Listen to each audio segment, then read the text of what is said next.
Some languages allow the programmer to manipulate pointers, and other programming languages don't allow the programmer to use pointers directly. In this video, I'm going to talk about pointers. A pointer is essentially nothing more than the address of a location in memory. To make things specific, I'm going to be talking about the C programming language in detail in this lecture. A pointer is a memory address. So typically a pointer is represented with 4 bytes, and those bytes contain an integer that can be interpreted as the address of a byte in memory. So a pointer is a variable that contains a memory address. In the programming language C, pointers are typed. In other words, the language requires the programmer to tell what sort of object the pointer addresses. If you follow the address to memory and retrieve some data, what sort of data are you getting? Are you getting a 32-bit signed integer, or are you getting a 16-bit unsigned integer, or exactly what? So the type tells what gets returned when the pointer is dereferenced or chased down to memory to find the data that the pointer points to. Here are 2 variable declarations in C. The variables are CP and IP, and the asterisk indicates that it's a pointer type. So CP points to a character in memory.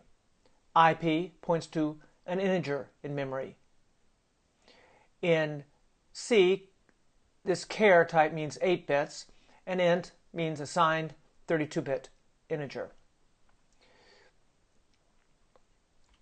We'll see examples of the ampersand operator, but when we've got an object, we can find out where it's stored in memory with this ampersand operator.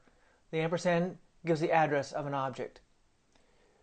Let's say, for example, we have an integer declared here, x, and here we have an integer pointer, p. What is the data type of p? Well, it's an int pointer. The asterisk operator is used to chase down the pointer to memory and get the item. So the data type of star p is integer. Now I should note that the ampersand gives the address of the object, and that operator is unambiguous, but C uses the asterisk in 2 different ways. It uses the asterisk, as we saw here and here, in declarations to say that p is not an integer variable, but is in fact a pointer to an integer variable.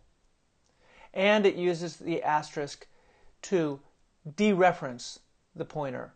Dereference means to take the pointer, which is a memory address, and go to that location in memory.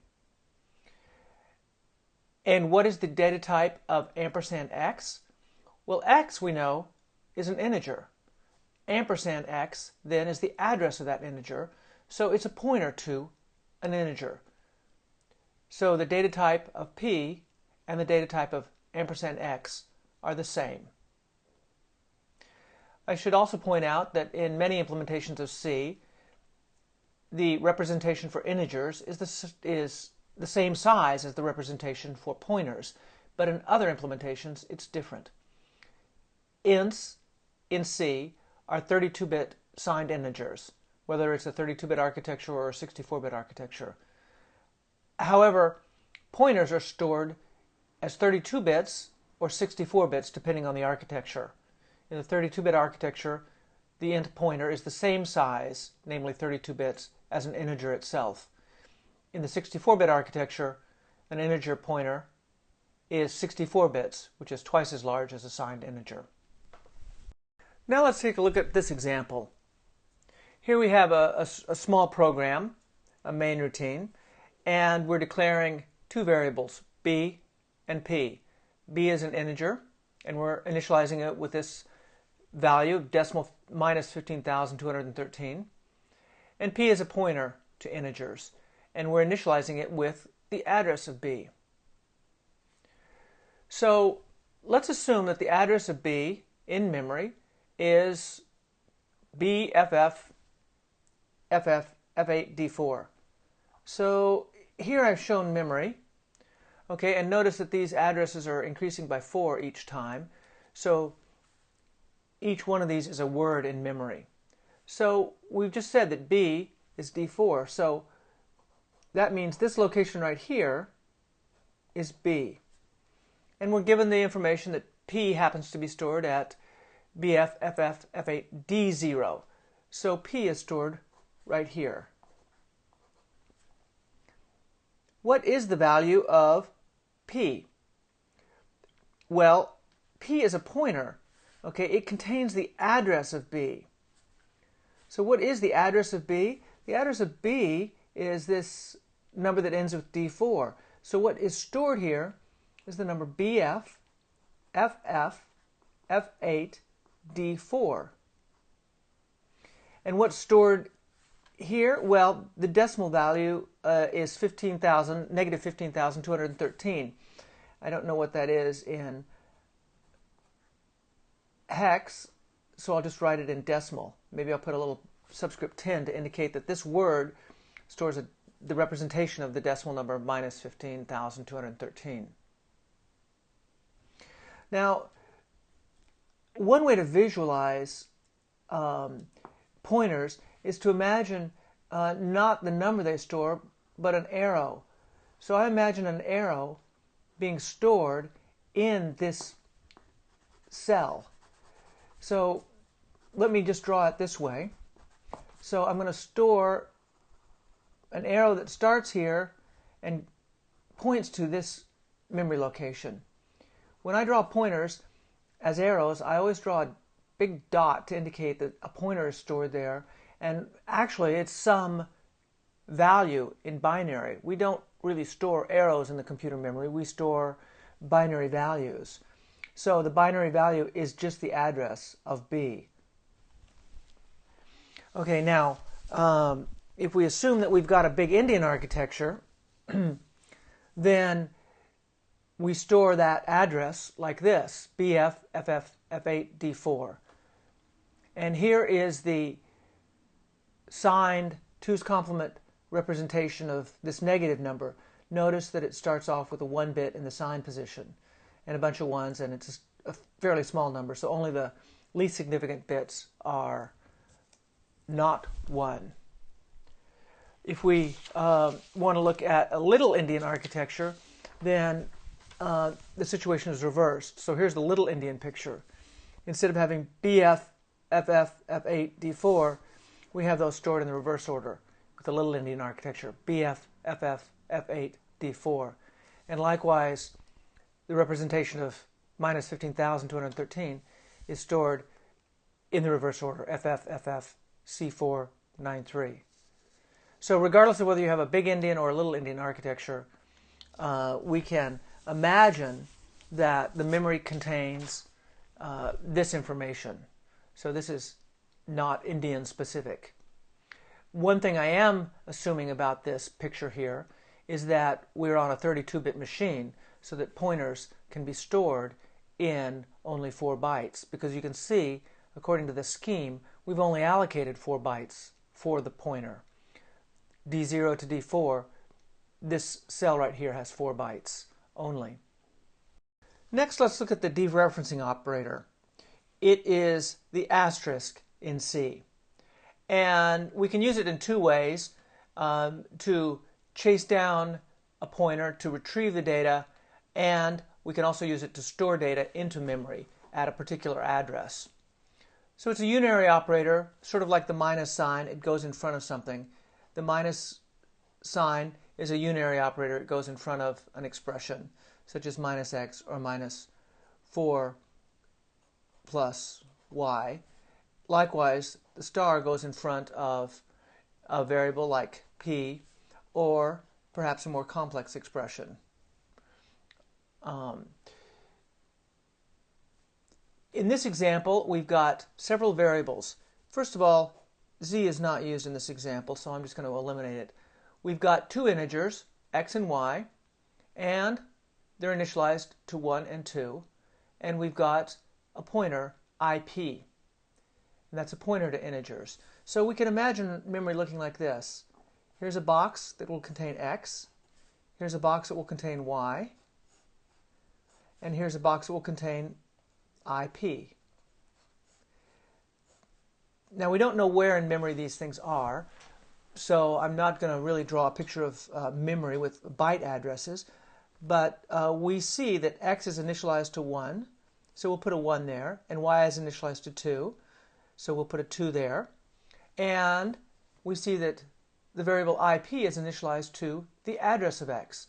Well, since we don't know the exact addresses, I'll use my notation of an arrow, so I'll draw a dot, and it's pointing to x. Okay? So this is the picture I have in my mind at this point right here, after we've initialized the 3 variables. Now we can see what the dereferencing operator does. First, we're going to change y to whatever IP points to.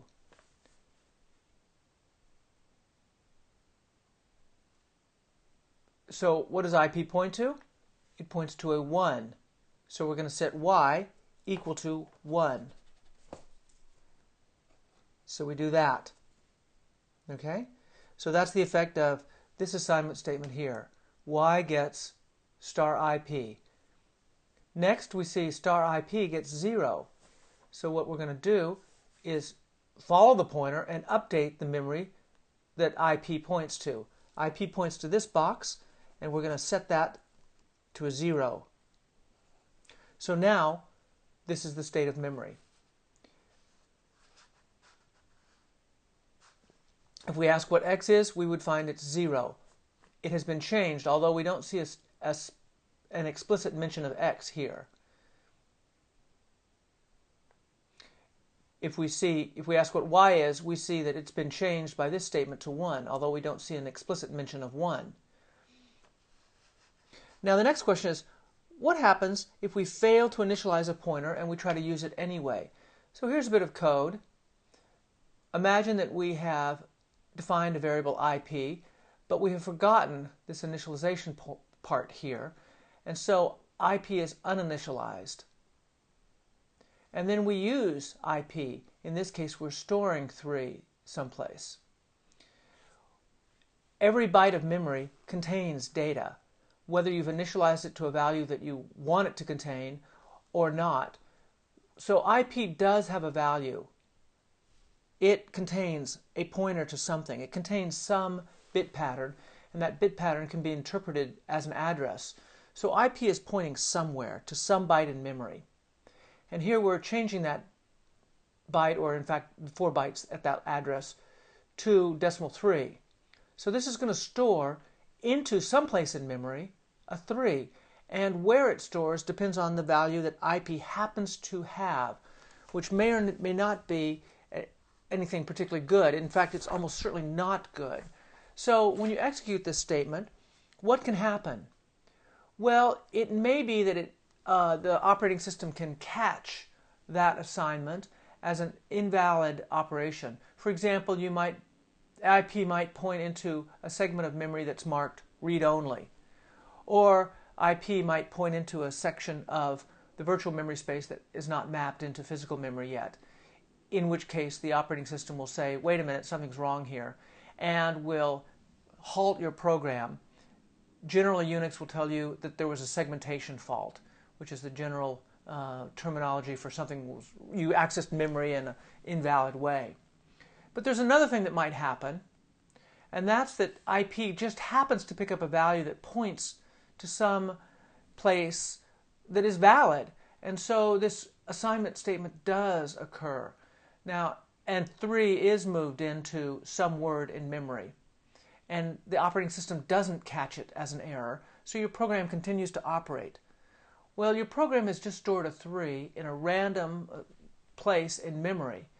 It might have overwritten some variable, some random variable that you don't expect. So, maybe you've got some other variable.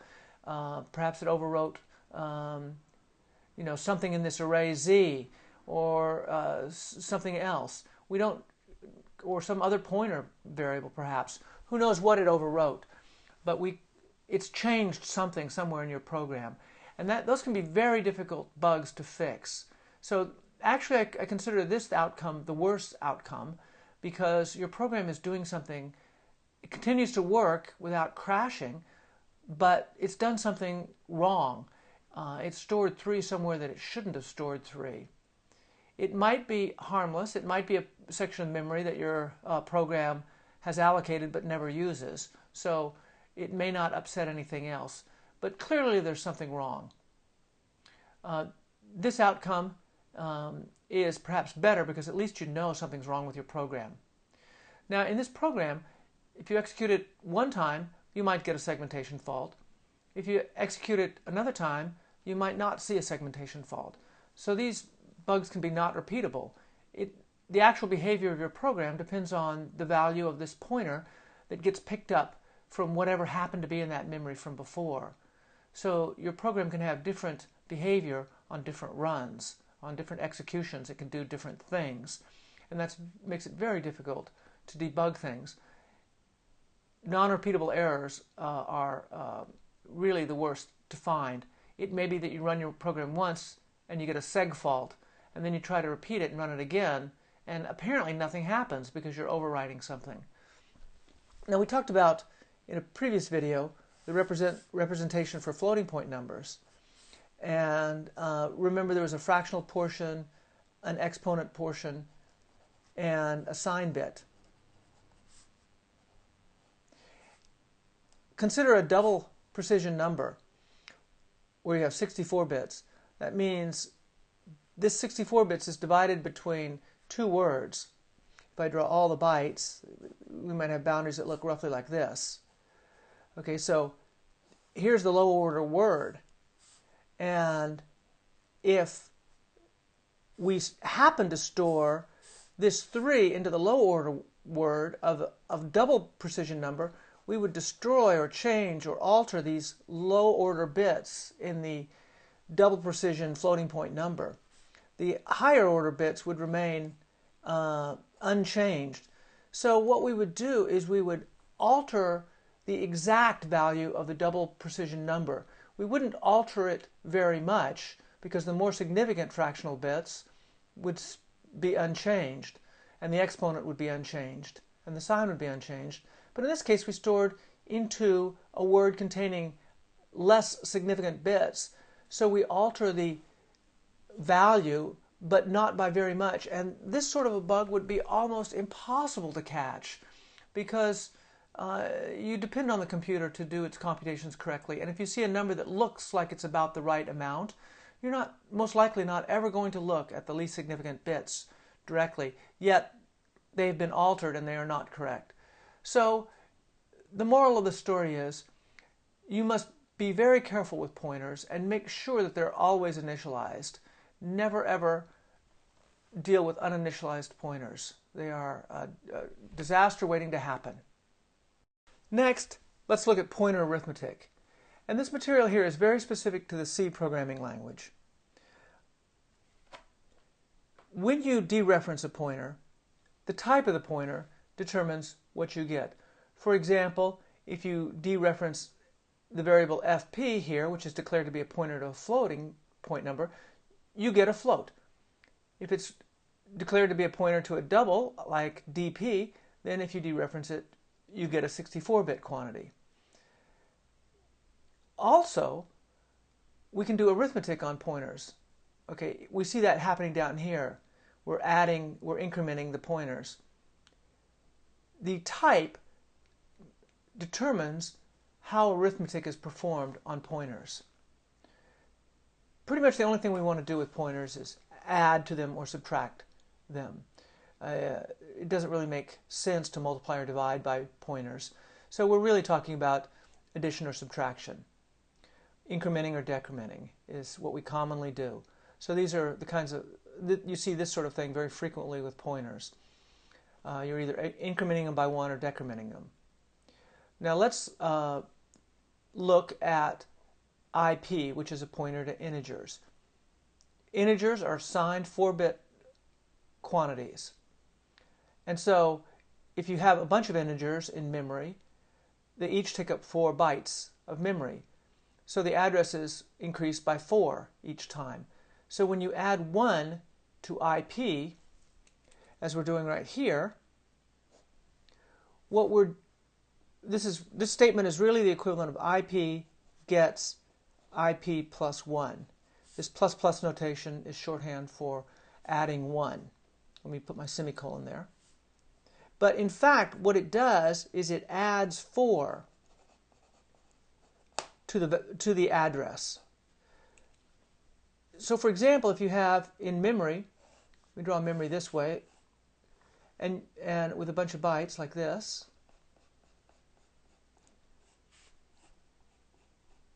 and you have some integers stored. Each one of these takes 4 bytes. So here's one integer, here's the next integer, here's the next integer, and so on.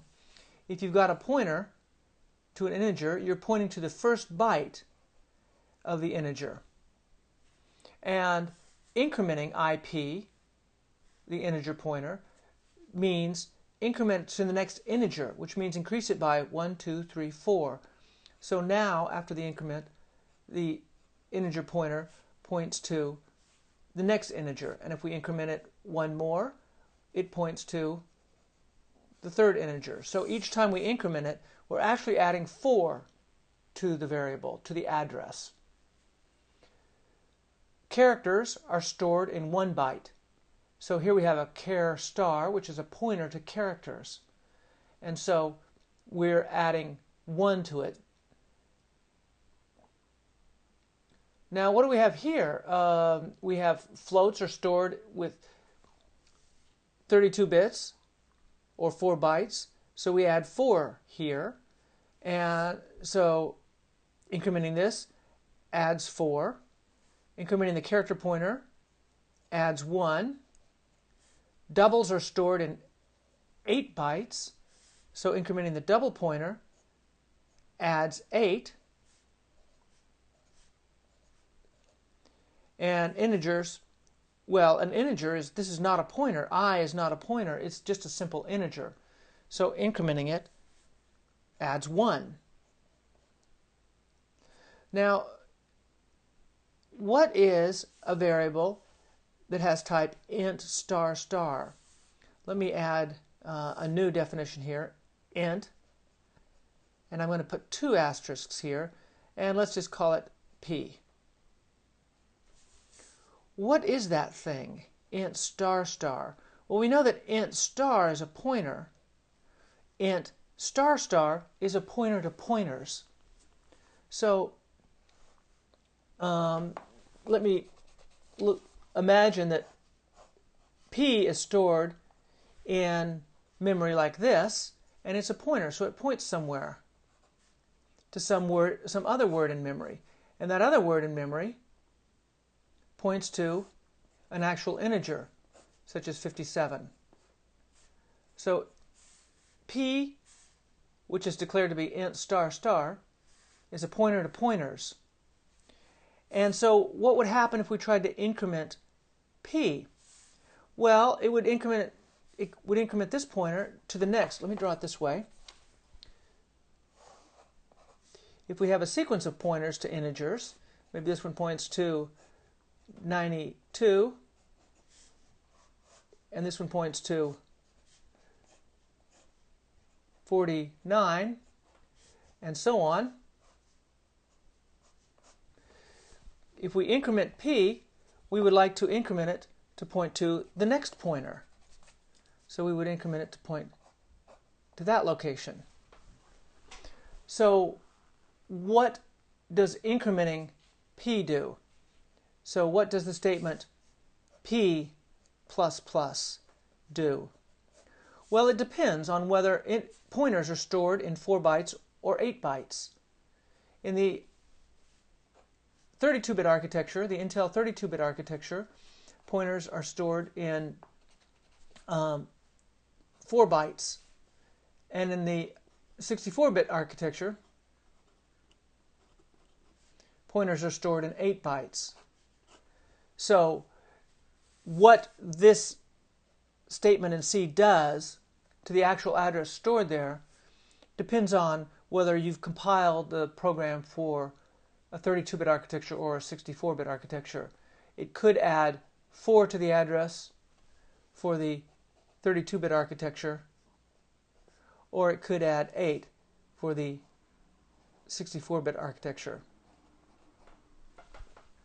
Next, let's look at arrays and see the relationship between arrays and pointers in C. An array is a collection of values, and those values all have the same type. Here's an example declaration in C, and we're declaring an array called A. And each one of the values will be an integer, and we'll have 20 of the values. And these values will then be accessed by indexes. So here we have the 0th element all the way up to the 19th element. So let me show how we might store A in memory. Here's our memory, and I've got to have room for 20 elements. 3, 4, 5. We'll skip a few. So we've got 20 words here. Okay, these are integers, so each word is 4 bytes long. We'll put A0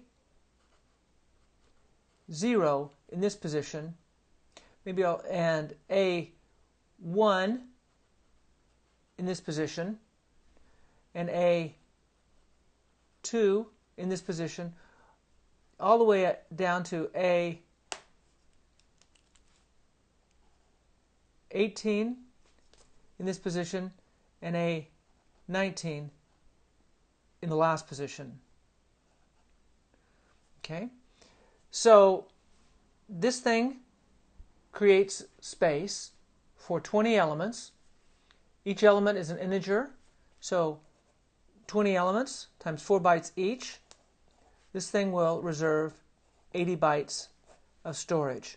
The first element can be accessed as A sub 0, and the last one as A sub 19. Now, here's where C is somewhat unusual. A can be considered a pointer. So this declaration of A is a lot like this declaration of A. The only difference is this allocates memory and initializes the pointer to point to it. So think of A itself as a pointer to this location in memory. So here we have a variable called A that's a pointer to integers. And it's very similar to this. This creates the actual array and allocates 80 bytes for the array. Whereas this one only allocates 4 bytes for a pointer. We can use this identifier A any way we want to. It doesn't matter whether we have defined A with this declaration or with this declaration. Of course, your program would have either this or that. If you tried to put both of these into your program, it would say A is multiply defined, and you'd have an error. But regardless of whether you use this definition or this definition, these are both valid. So we saw how we can use the dereferencing operator to chase down A and get something. So this says take A and follow it, and A is going to point to the first element, A sub 0, and so this would set I to whatever's stored in the first element, A sub 0. And we can also increment. Well, let me go over this way first. We could also grab the first element of A using this notation here. These two statements do exactly the same thing, and they compile to the exact same machine instructions. And it doesn't matter how you declare it, you can use either one of these. So for example, if you declared your array this way, you could use this one if you chose to. Likewise, if you declared A this way, you could use this way if you chose to. Typically that's not what you do. If you declare it this way, you use references like that. And if you declare it this way, you use dereferencing like this. But you don't have to. You can mix those around, and many programmers do that. Now let's look at the next statement. Again, this is equivalent to this. Both do exactly the same thing to J. Here we're incrementing A by 3. Well, remember A is a pointer to integers, so we're going to actually add 4 times 3, or 12. So each one of these is 4 bytes long.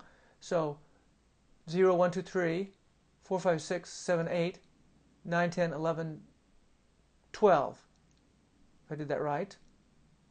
We go from pointing to A0 to A sub 3. I'll put A sub 3 here. So we'll change we'll add 3 to A and reference they start with 0, so the 4th element of the array, this one right here.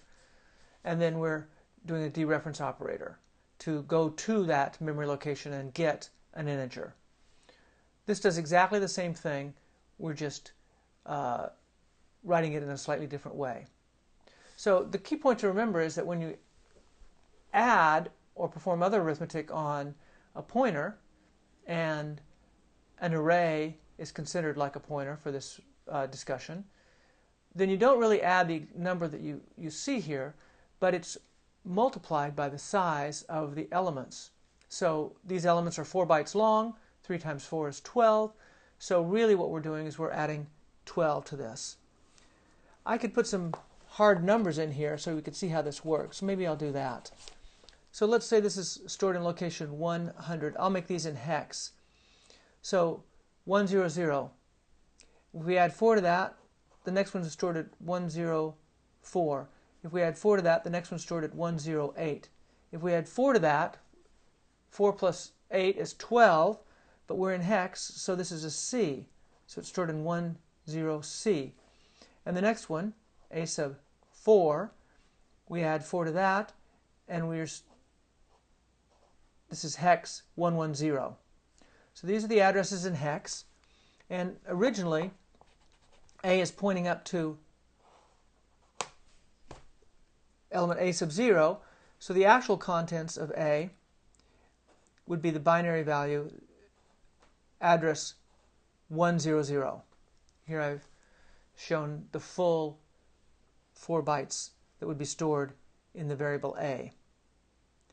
And when we add 12 to it, okay, this adds 12 down here. Well, 12 in hex is C, so when we add that to it, 0 plus C is C, 0 plus 0 is 0, 1 plus 0 is 1, and zeros. So we get address 10Z, which is that address, which is the element that contains A sub 3.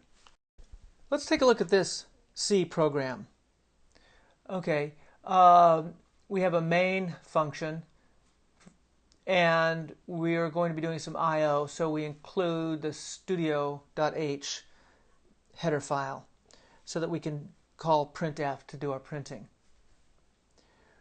All right, let's start with our variable declarations. We've got 2 variables, str, I'll just say string, and x. Both are pointers to characters. So x is uninitialized, although we initialize it in the next statement here, in the first statement. String is initialized to point to, and here we have a string. So I'll draw my memory this way.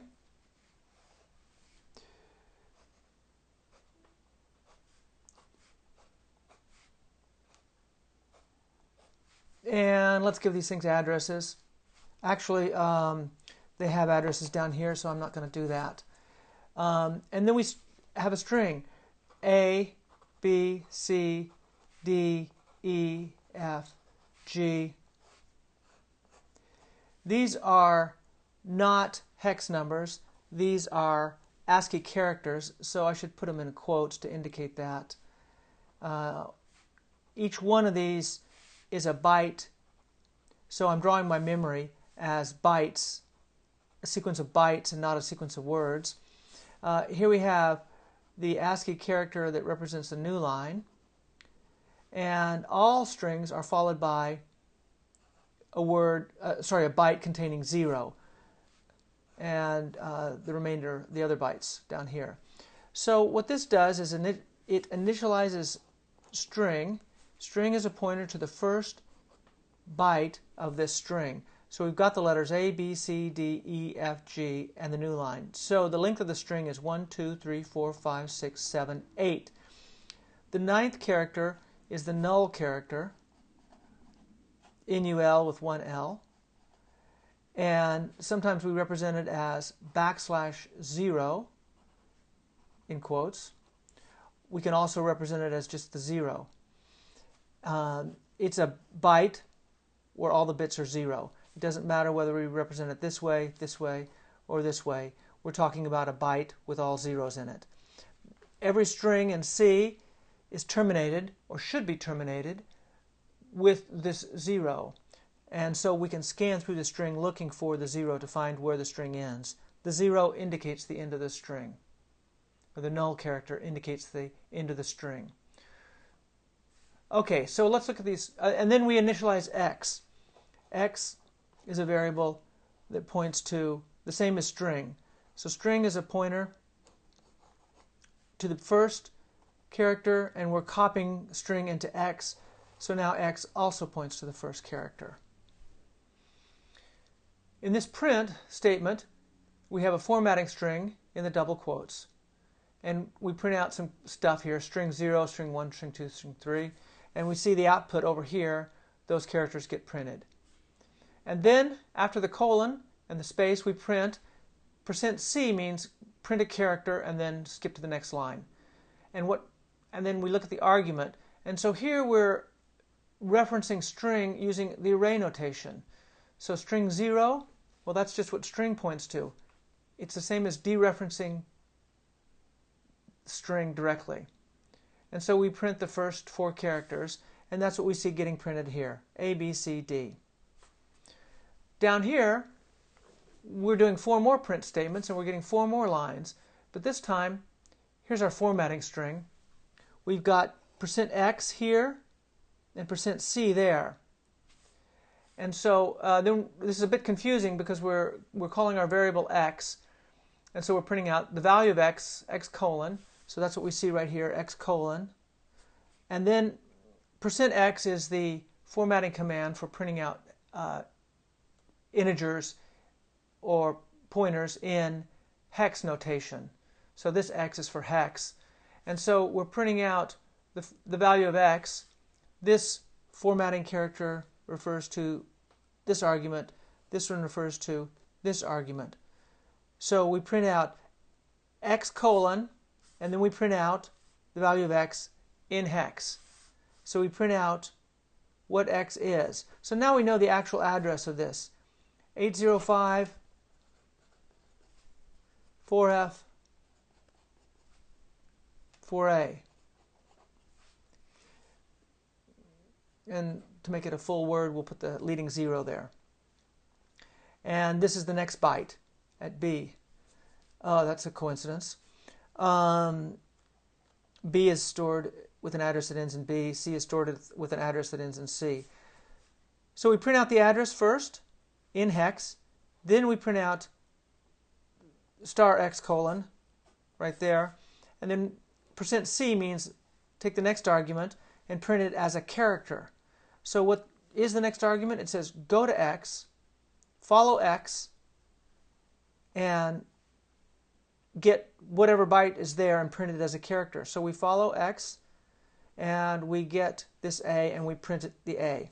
And then we increment x. So now x points to the next character, and then we do another print, increment, another print, and increment. And we go through the string again using pointers, and we print A, B, C, D. So it doesn't matter whether you access this string with array notation like we did here, or with pointer notation like we did here. The result is the same.